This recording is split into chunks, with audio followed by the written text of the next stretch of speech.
Everyone, today's topic is about estate planning. Okay, it's not a very fun topic, but yeah, everyone needs to think about what happens after they pass on and what are the things you need to do before you pass on. Okay, so let's go. So estate planning for Singapore only, because I don't know about other countries' laws. Okay, so what is estate planning? Estate planning is the process of how you want your estate to be managed and transferred after your death. Okay, so these are critical step in leaving a legacy for your family, friends after your demise. Okay, so in case if you didn't know, Singapore doesn't have estate duty, so they abolished it in 2008. So anyone who died after 2008, there's no estate duty. Okay, so before that there was estate duty lah, but let's not go into the details about the past. Okay, so what are the tools that are needed for estate planning? So I got this from this website called the SingaporeLegalAdvice.com. Okay, so these are the 8 tools that you must know for estate planning. Okay, first one is wills and testamentary trust, CPF nomination, manner of holding immovable property, life insurance policies, lasting power of attorney, advanced medical directive. Okay, 7 and 8 is inter vivos trust, distribution of a Muslim's estate. So there is a Muslim law and a normal civil law lah. Yeah, so there are differences that I will explain later. So these are the estate planning tools that I'll be running through. Okay, the first one is about wills. So it's a testamentary trust lah. Okay, so what do wills contain? It contains instructions on how a person's estate should be distributed after his death, which can be amended anytime by the testator. Testator is the person who wrote the will, with as long as he has sufficient mental capacity. So what are the key considerations when writing a will? You need to identify your assets. If like you're overseas, you have overseas assets, you need to be careful because like if they are overseas, they might not be but you wrote the will in like Singapore, right? It might not be recognized in like overseas jurisdiction. Yeah. Okay. Then secondly, it's important to choose your beneficiaries, including a reserve beneficiary like backup lah.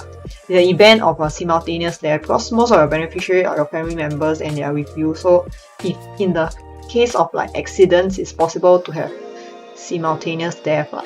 Yeah. Okay. Then there is a selecting of your executors. So these executors, what's the use of these people, right? Is to present your will to the court to obtain probate. Then you also need to select your trustees who will help to distribute the estate based on the will lah. The minimum requirement for all these executors and trustees is a minimum 21 years old when the will takes effect. So let's say currently your kid is 18 years old, then it's going to reach 21 in 3 years. Then you don't predict that you will die within these 3 years, right? So you can actually name your kid to be the executor or the trustee lah. Yeah. Okay. Then whether you want to create a testamentary trust, which is a trust under a will, whether you need this kind of trust to be created. So you instruct the executor to create a trust upon death to be managed by the trustee lah. So these are the options available. Okay, so what are the requirements for a will to be valid? So the will must be made in writing.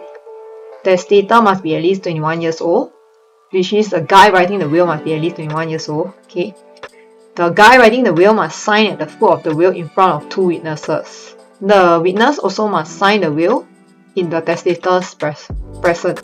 Okay, the 2 main witnesses cannot be a beneficiary of the will lah. Okay, so need to be independent. Then spouses of the beneficiaries also can't be the main witnesses either. So if the testator is unable to sign at the foot of the will, right, because maybe he's disabled or something, he may allow another person to sign it on his behalf and in his presence. Okay, so in addition, witnesses apart from the 2 main witnesses can also be beneficiaries. So sometimes will got a lot of witnesses, and you can put in beneficiaries as well. Okay, so what are the things to include in a will?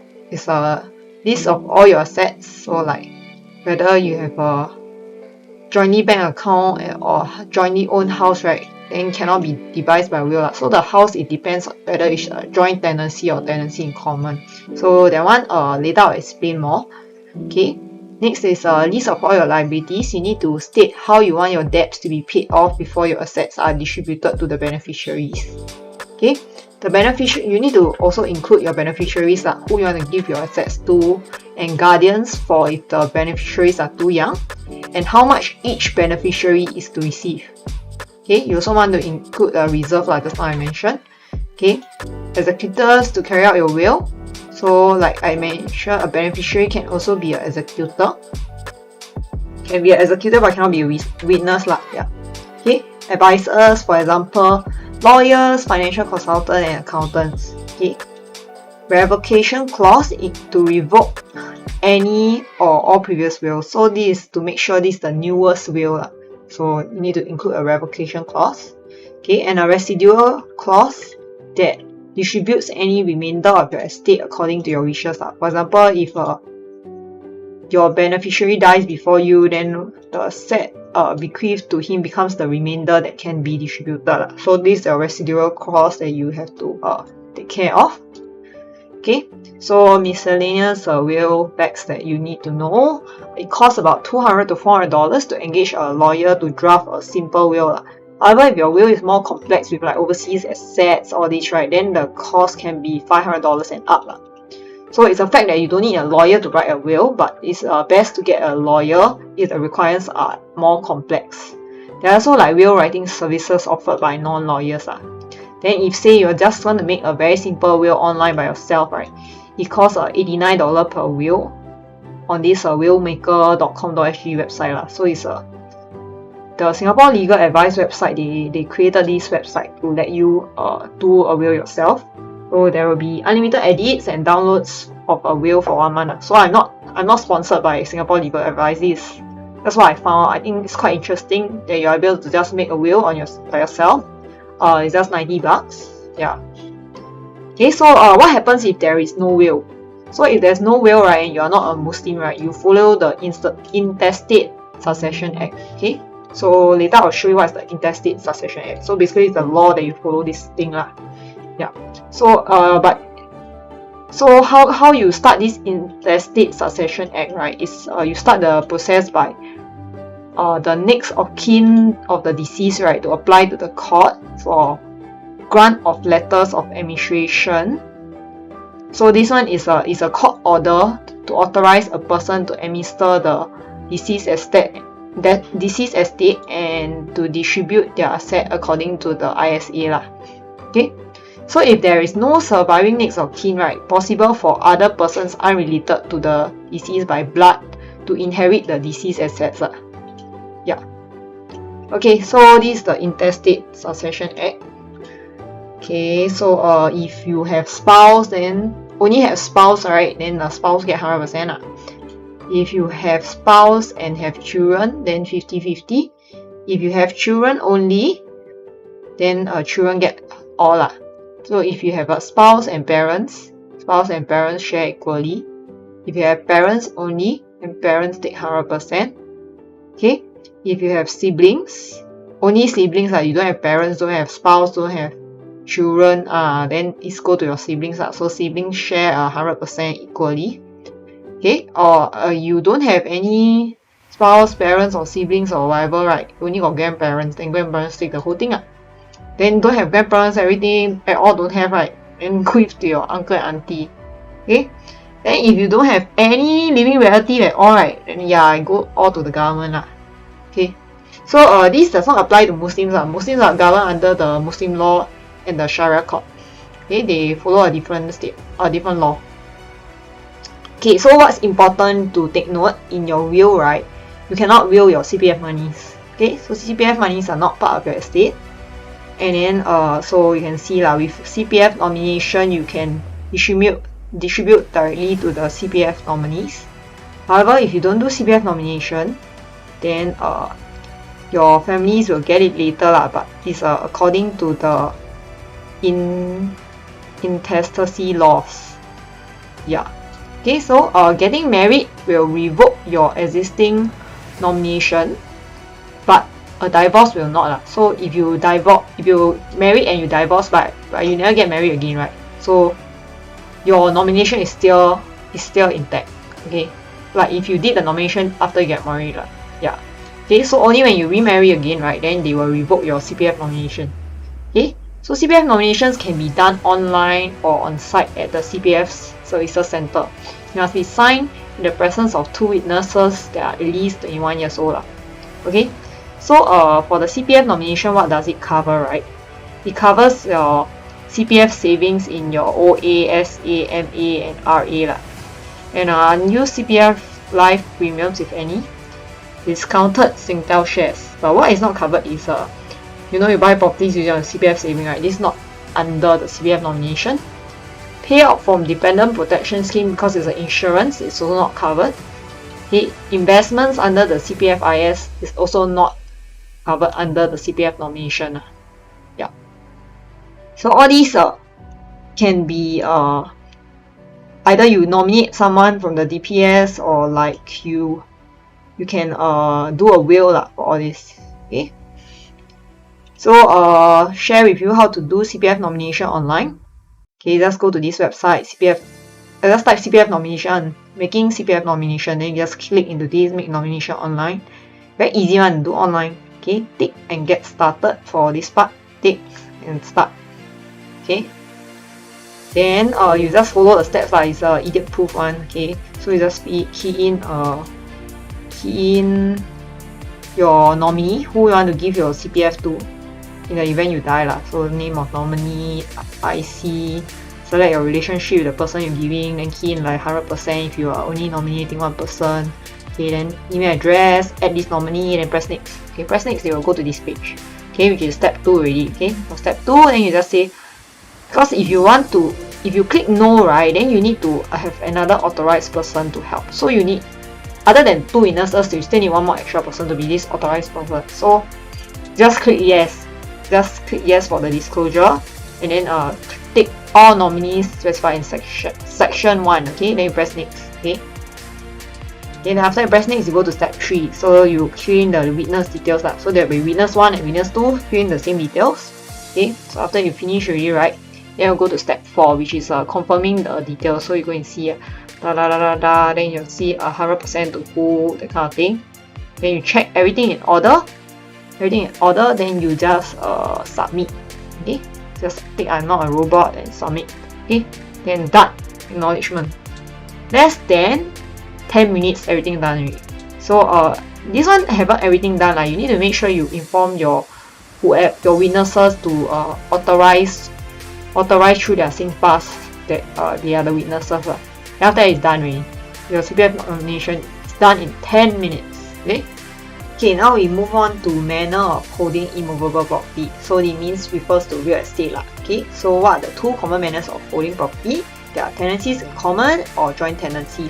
Okay, so tenancy in common is each owner has a severed share of property, so you can do it with any way you like. So say I have 20%, somebody else got 30%, and another guy got 50%. So we all don't interact with each other, we don't care. I can still give away my 20%. So yeah, can be distributed under a will if I have a tenancy in common. But if let's say I'm under a joint tenancy, so it means the co-owner each own whole 100% of property, then it cannot be distributed under a will because we are sharing it totally. So if it's not stated on the tenancy or how the tenancy is supposed to be then it's presumed to be a joint tenancy.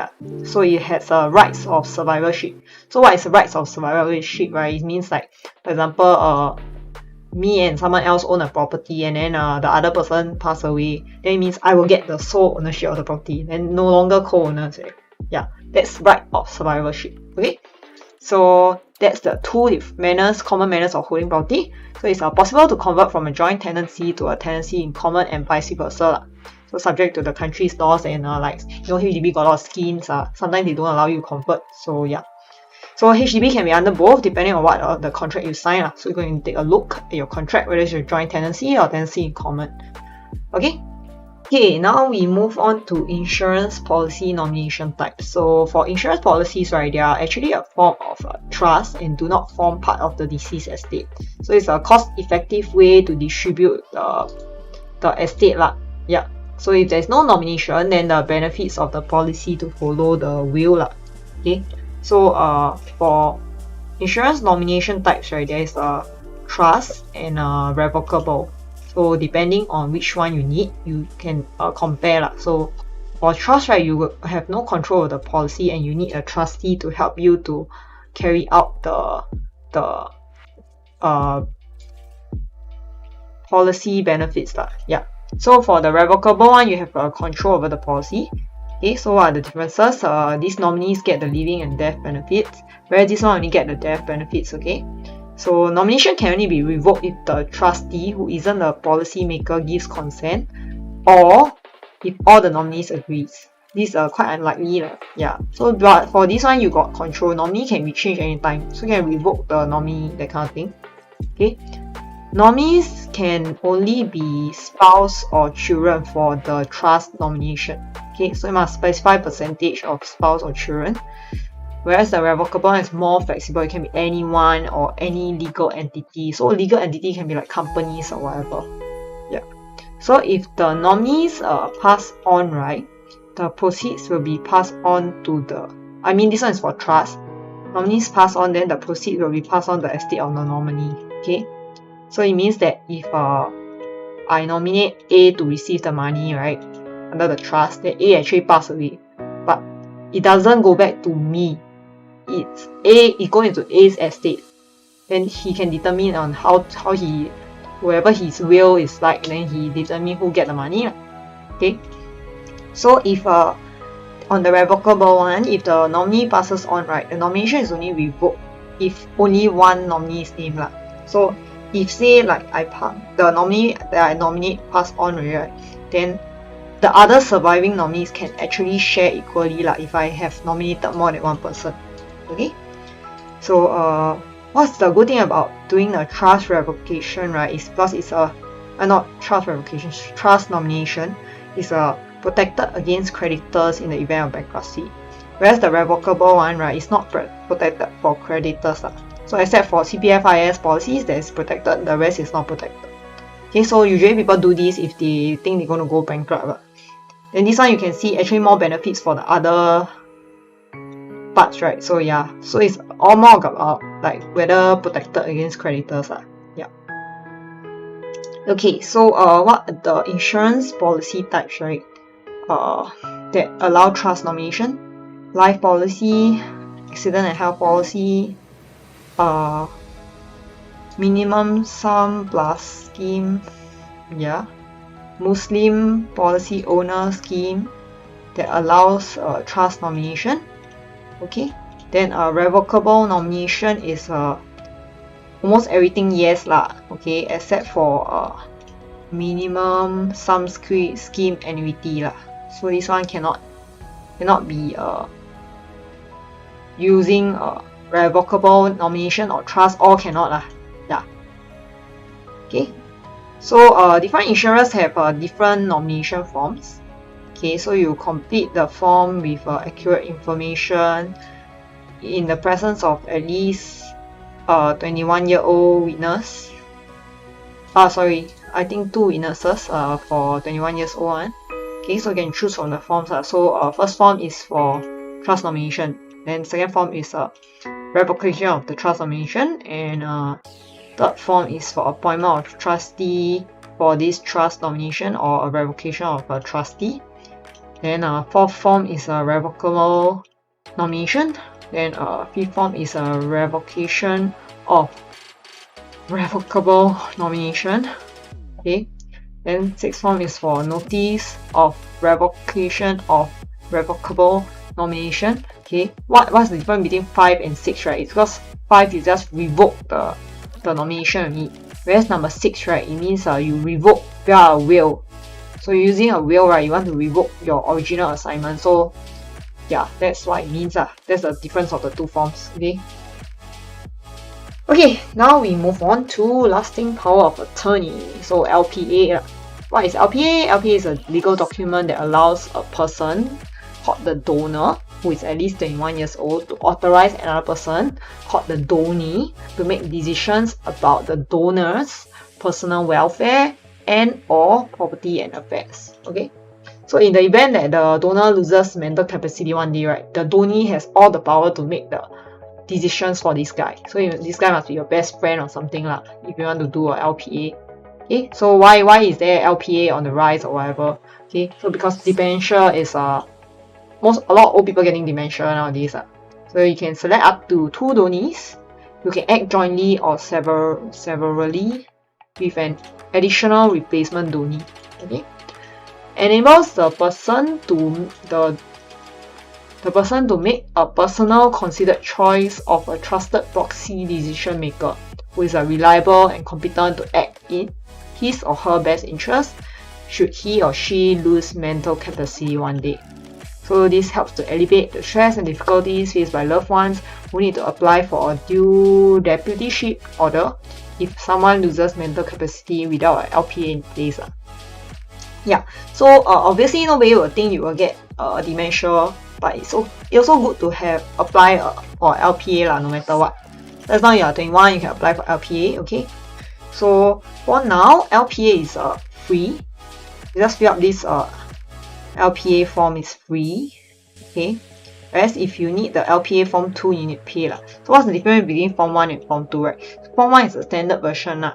Okay, then form 2 is for donors who wish to grant donees with customized powers. Okay, so this one needs to be drafted by a lawyer lah. That's why you need to pay more money. Okay, actually usual fee is $75, but they have waived it for 2 years until 31st March 2023 if you want to do a LPA. Okay, then I won't talk about Singapore permanent residents and foreigners. You can read yourself. Okay, so if you want to cancel the LPA, you sign 反目成仇 with your best friend. Yeah, you sign become enemies to your best friend. Yeah, you want to cancel LPA, you need to pay $25 lah. Okay, so how do you make an LPA? So first you choose your donee. Your donee is someone who can make decision for you if you lose mental capacity. Then you choose what decision powers to grant them, like personal welfare, such as making decisions to your daily activities, where you should live, property and affairs, like making decisions of financial matters, managing your bank account. So make sure your friend got some financial knowledge. So if you want to make me your LPA, no problem. I will always think for the best of you. Okay. So if you have more than one donee, right, you decide whether they will act like jointly. So they have to both decide to act together lah. Yeah. Or want to do like they can all make decision on their own lah. So one donee can act without consulting the other donee. So depending on what you want to do, like say one best friend, one second best friend, then you let your first best friend can act without the other best friend. Yeah, so it's a complicated process lah. But now it's free lah, so you can do it.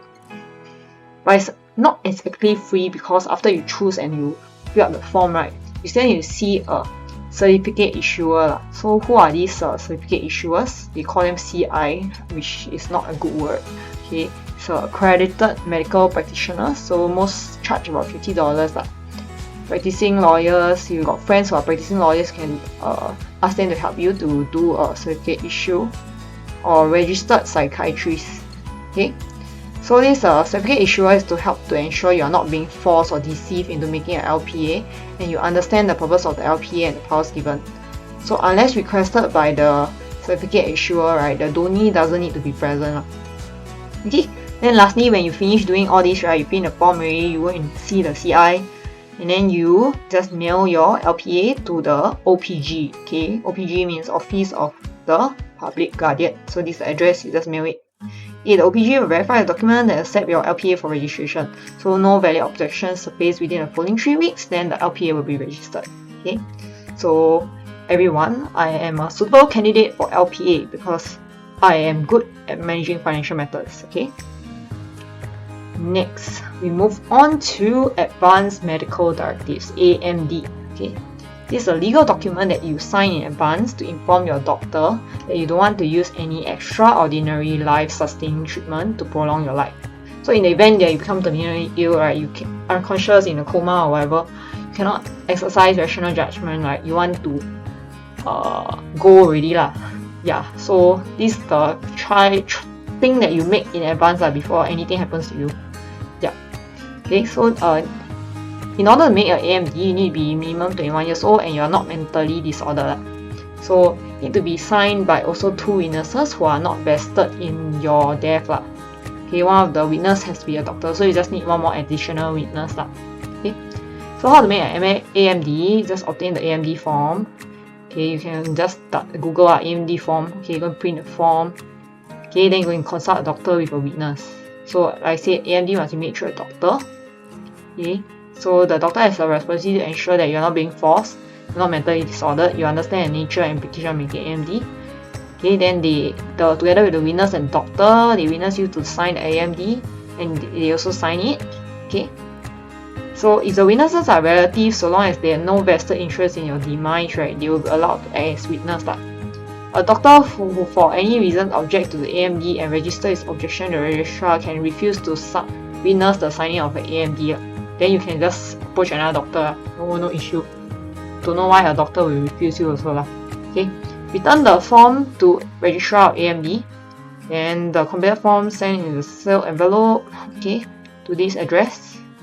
So AMD is only valid when it's registered with the registrar. They will send you an acknowledgement letter when the directive has been registered.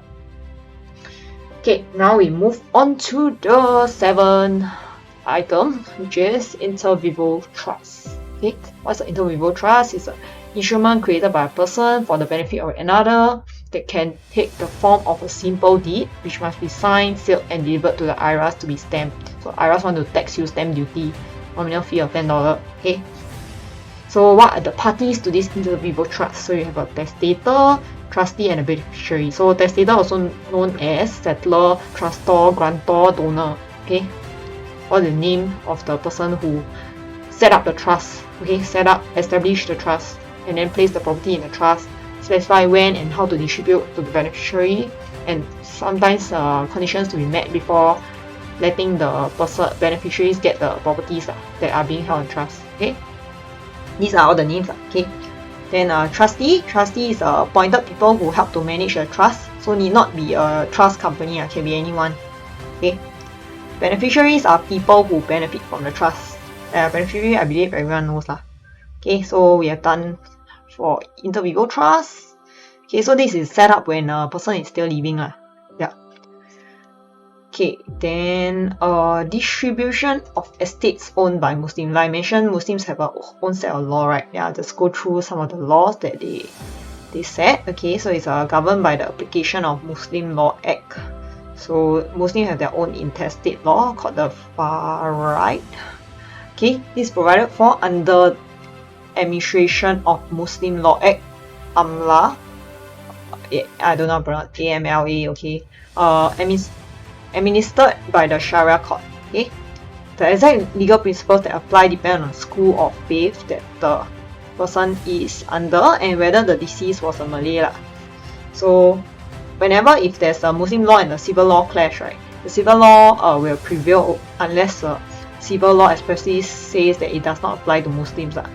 Okay, there are some exceptions to Faraid. It's property under joint tenancy, CPF monies that have been nominated, insurance payout to nominees. So for Muslims, right, they don't want to go under this Faraid, right? They can do all these things. Okay, either through insurance nominations, CPF nominations, or do properties under joint tenancy. Okay. Okay, so before the Faraid takes place, there needs to be some deduction made from the Muslim estate. So what are the deductions made? They are the gifts made while the deceased was alive. Okay, jointly acquired property that are matrimonial if the deceased was Malay.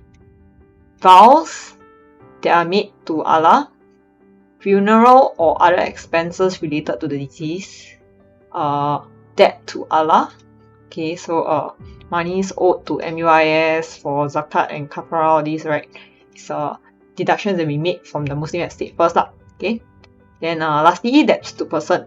So remaining after the deduction fall under the Faraid and must be distributed accordingly, subject to any will that the deceased may have.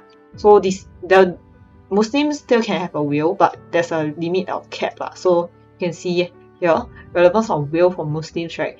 The deceased may only will away up to a third of his estate after deduction. So just now you see all the deduction, right? He only will a third. So any amount above this 1/3, right, will be disregarded. Yeah. So the Muslim cannot, right, in his will give additional benefits or properties to anyone who is a beneficiary under the far right. Okay. So if but this does not include the person who are not under the established far right categories, including non-Muslims and adopted or illegitimate children. Okay. Then this will may therefore be made in their favor. So usually is for non-Muslims, adopted or illegitimate children. Okay. So if the deceased had provided for any of his far right beneficiaries in the will, right, then the relevant portion of the will is invalid, unless all the other far right beneficiaries agree that it's valid. Okay. This agreement must be made after the deceased death. Yeah. Okay, so what are the division of assets under this far right? Okay, so generally it covers persons related by blood to the deceased and the spouse of the deceased. So spouse and close family receive higher share, with each man receiving twice the share of a woman of the same relational level. Okay, so 重男轻女了. Okay, depending on the person the deceased has left behind, a portion of the estate may be left to Batu Mal, which is a fund administered by the MUIS. So if a person passes away, right, without leaving any heirs, all the assets will go to the Batu Mal. So except for the amount that they expressly say in the will.